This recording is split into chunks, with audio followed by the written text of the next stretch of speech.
So the other day I was looking around these chests on my island that I used to store donations in back in the day when we live streamed, and I came across this. 20 stock of stonks worth about 100 million coins. This may not seem like anything too interesting, this game is full of expensive items, but what makes this an interesting item is that this item literally doesn't do anything. It's just a useless piece of paper, and it was originally sold by an NPC for 200 coins each. Now, either everybody in this game knows something that I don't, or this economy is a mess. Given the recent talk about inflation, I'm inclined to believe that the economy is at least a bit of a mess. So, I decided to look into this economy a bit, getting some useful data from API as well as from the developers of the game itself, which have given me very interesting data that the community haven't seen before, like where exactly do all the coins in the game come from, and where does it all end up going to. And I found some pretty interesting stuff that I'll be sharing in this video. Before that though, I think we need to talk about the basics. The basics of shilling, like how you should use code HellCastle when buying gems to inflate the economy even more, because it helps supporting us a lot and gives you a cute little discount. Anyway, Hypixel Skyblock is an MMORPG with a virtual economy that is arguably at the center of the entire game. There's an auction house where players can sell items to each other, and there's a bazaar where players can sell materials to each other en masse. Oftentimes, it's faster and easier to grind for coins than it is to grind for items that players want themselves, because almost every item can be bought or sold to each other. The main currency used for this is coins, and coins are earned through various means such as enemy drops, event rewards, or selling items to NPCs. Coins have value to players because they can also be used to buy items from NPCs, but on top of that, they can be used to also purchase rewards from boss fights and, of course, trade with other players. Because the coins themselves will always have intrinsic value by just being coins, this makes them something economists would call commodity money. This is a similar system to what early humans would use, as coins made of gold, silver, or even resources like salt or tea were used as currencies for trading amongst people due to their natural scarcity and the fact that they were useful on their own. This is very different to modern money or fiat money, which only has value because the government legally says it does, and everyone just kinda trusts the government on their word. Anyway, to put the scale of the economy into perspective, the vast majority of Skyblock players have at least 1 million coins, and a lot of players probably have at least 100 million coins too.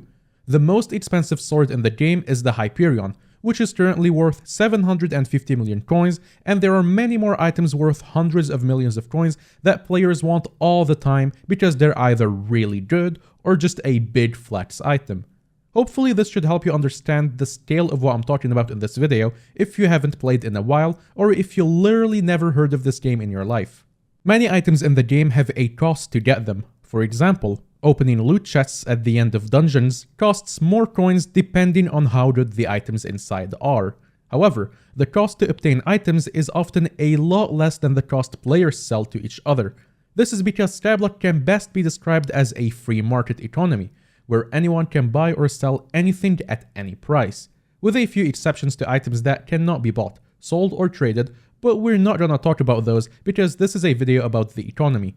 In a free market economy, the average price an item sells at is not set by the developers or even the players, but rather an economic principle known as the price mechanism. Although players do technically set the price of items and could sell an item for really any price they want, that doesn't mean anyone is actually going to buy something for that price. The price of an item instead refers to the average price an item sells for on any given day. Basically, a price that a player would sell an item for if they expected someone to actually buy it. The basis of the price mechanism is actually something you may have heard of before: supply and demand. Essentially, the price of an item is the cost of an individual item where the number of players who want to buy that item, known as the demand, is equal to the number of items that are actually available to buy, known as the supply. When this state is achieved, this is known as equilibrium. Everything about this is a completely natural function of a market economy, so there are no players or developers working out what these ideal prices are. The economy just kinda naturally falls into the state of equilibrium if left alone long enough, even if game updates affect the supply and demand all the time. Anyway, on screen now is a supply and demand graph. You'll notice there's two lines here, this one for supply and this one for demand, and the point where the two meet is called equilibrium. The x-axis of the graph represents how many items are actually up for sale, and the y-axis represents the price of the item. And just for the sake of it, let's make this a hypothetical graph of the Hyperion sword. You'll see that this equilibrium point is right on 750 million coins, and the quantity is 55 Hyperions per day, and these are the actual numbers for this item. Let's say in this hypothetical universe that Hypixel releases a better item in some future update. As more people get the better item, they sell their old Hyperion, which increases the supply, which means that the supply line moves to the right of the graph and brings the equilibrium down and to the right. More Hyperions are being sold every day for cheaper. In this universe, let's say that a couple weeks later, this new item gets nerfed and now everyone wants their Hyperions back.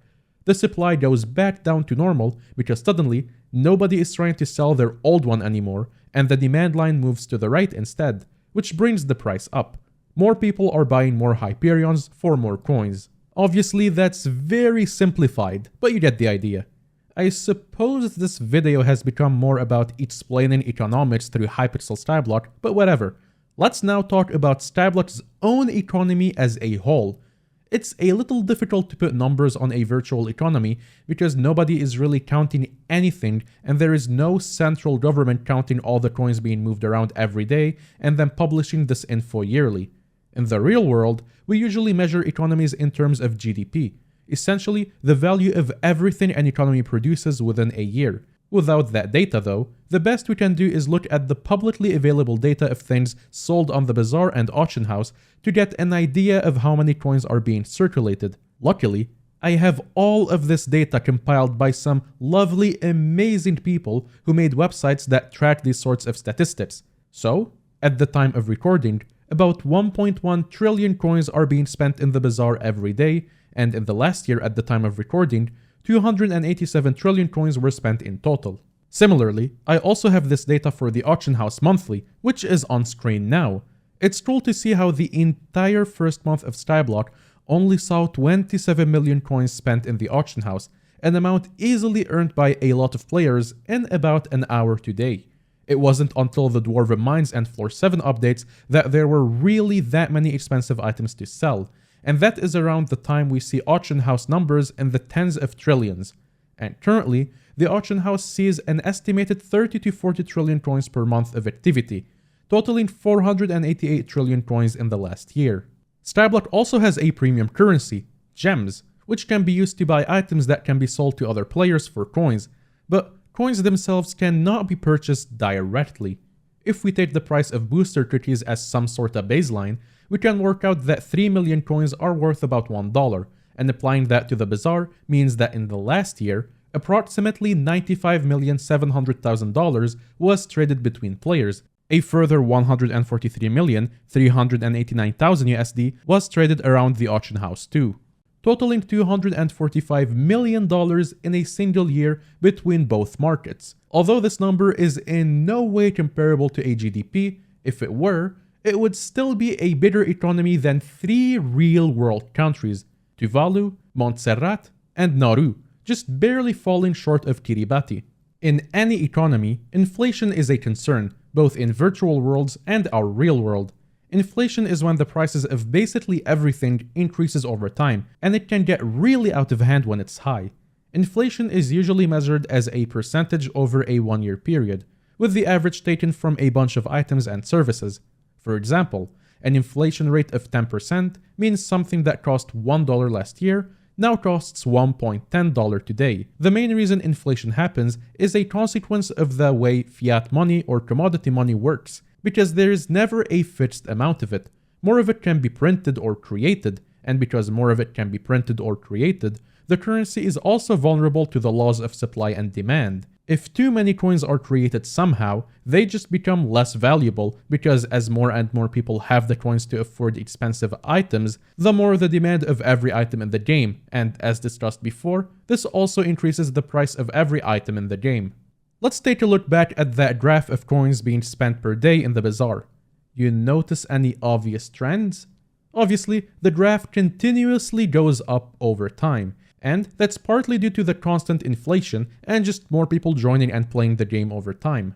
However, the big thing to notice is right here, this big spike that kinda comes out of nowhere in March 2023. The bazaar went from averaging around 700 million coins per day to over 8 trillion coins per day.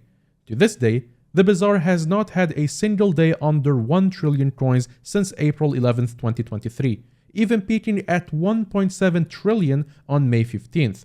A similar trend can also be seen in the auction house, although this is somewhat less noticeable because during this time, a lot of items were moved from the auction house to the bazaar.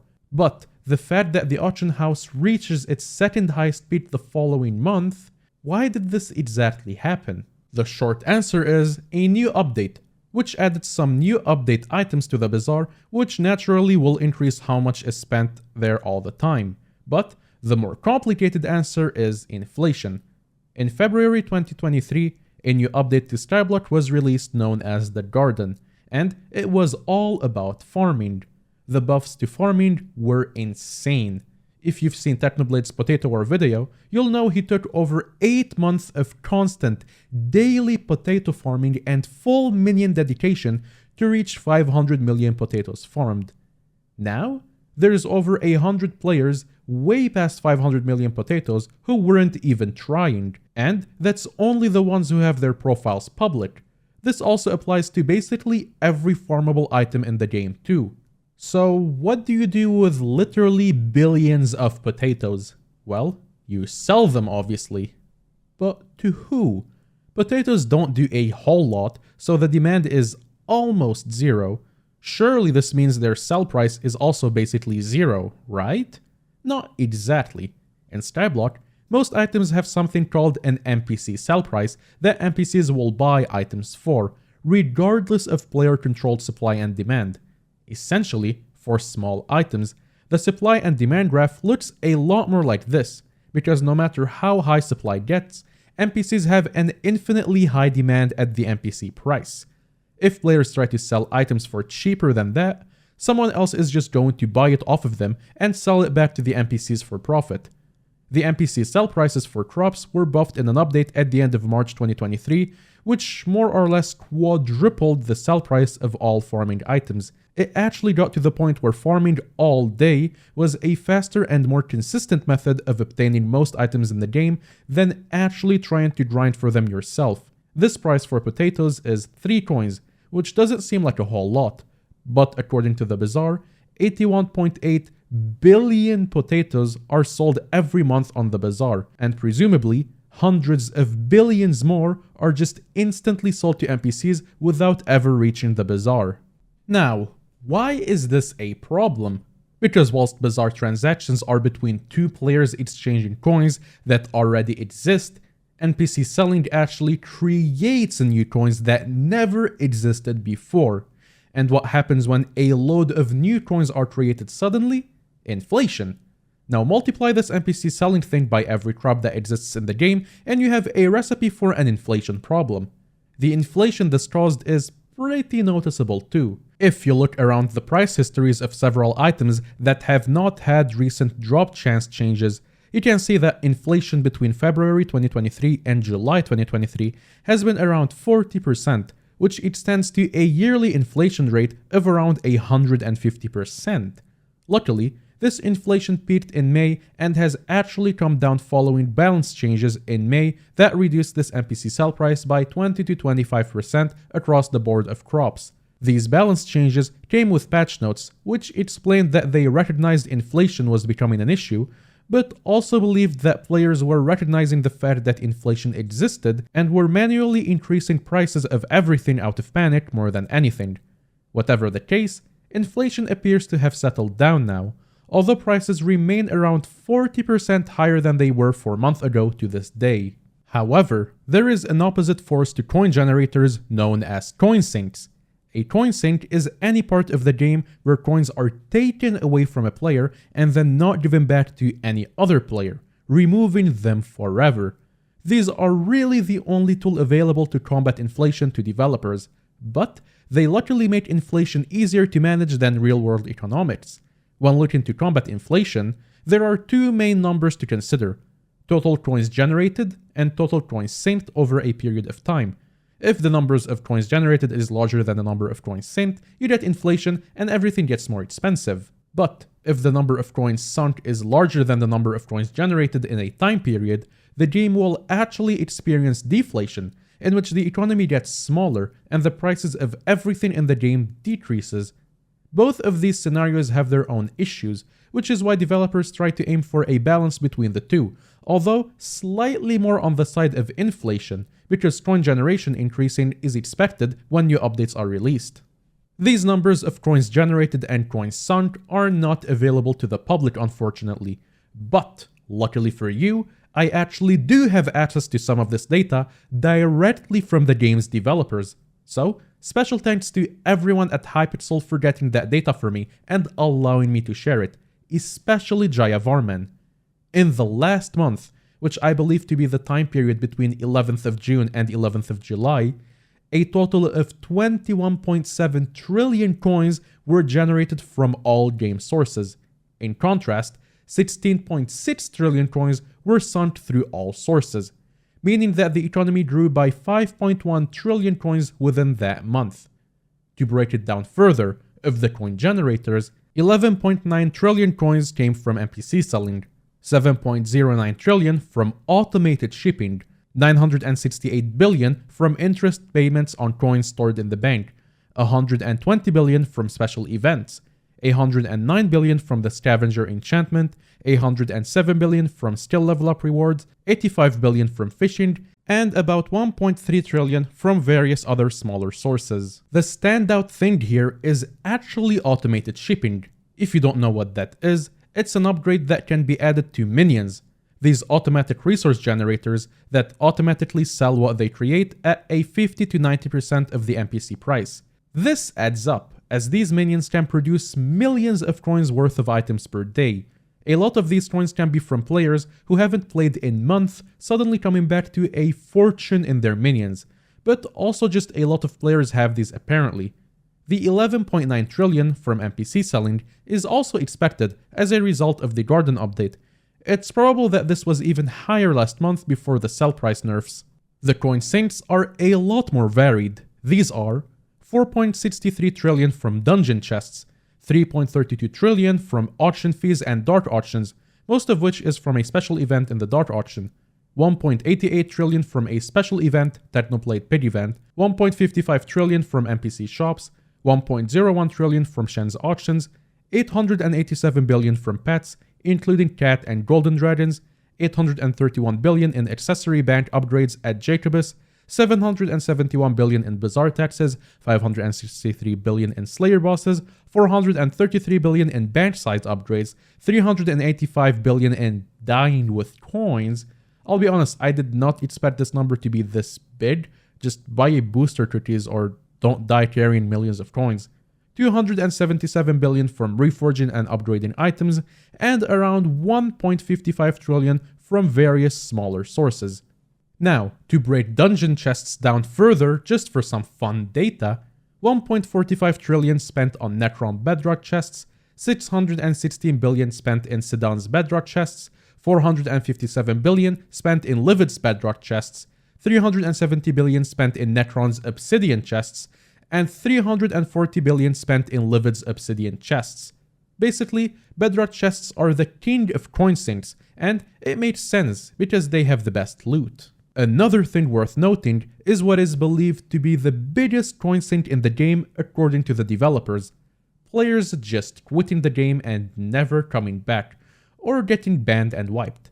It's impossible to know how much this accounts for because unless someone is permanently banned or wiped, there is always the chance that someone will come back. It's also pretty common for people who are permanently leaving the game to give their items to their friends or give it all away, and all of this just makes it very difficult to track. Because of this, it's probably a good idea to make sure the coins generated is higher than the coins synced at all times due to this unpredictability. It's worth noting as well that both of these stats do include the stats of Ironman players, who are players whose profiles are locked to being unable to use the auction house and bazaar. So, any coins these players generate or sync are never actually circulated in the economy with very limited expectations. The last thing to note in terms of coin sync and generators is that engagement with coin syncs is very important. The garden being the best way to make coins was problematic, not only because it encouraged the NPC selling of trillions of coins worth of items, but also because it meant players spent less time playing content designed to sync coins. Dungeons is a prime example of this, as rewards cost coins to claim, syncing those coins, and then players only get that value back from selling to other players, which does not sync or generate coins, making dungeons a massive coin sink. If players are spending all their time in coin syncing content or coin generating content, problematic levels of inflation or deflation can occur. So, what was up with the stock of stonks at the beginning of the video? Well, partially inflation. You can see the price has gone up sharply since the garden changes, but it was still several millions of coins way before then. Its value rather comes from the fact that it's a completely unobtainable item anymore, meaning it has very low supply. This supply also decreases every single day as players who own the item get banned or quit for various unrelated reasons. The demand for this item comes from the fact that the item's description states it may have some use in the future. It's very speculative, but it's enough to get people interested to pay 5 million coins for one of these useless pieces of paper. Overall, the economy seems a whole lot more stable now than it was in the peak of the garden-caused inflation anyway, largely due to the update hype dying down and the balance changes that were made, as well as a new content update that brought players away from the garden. Managing virtual economies is a very difficult balancing act, made possible only by collecting and constantly reviewing data about player activities. I hope you've learned something about economies from this video, even if a Minecraft server isn't exactly the first place you'd expect to learn about economics. It was pretty fun to make it because I'm a bit of a data nerd and I love seeing all of this. See ya, and have a nice day.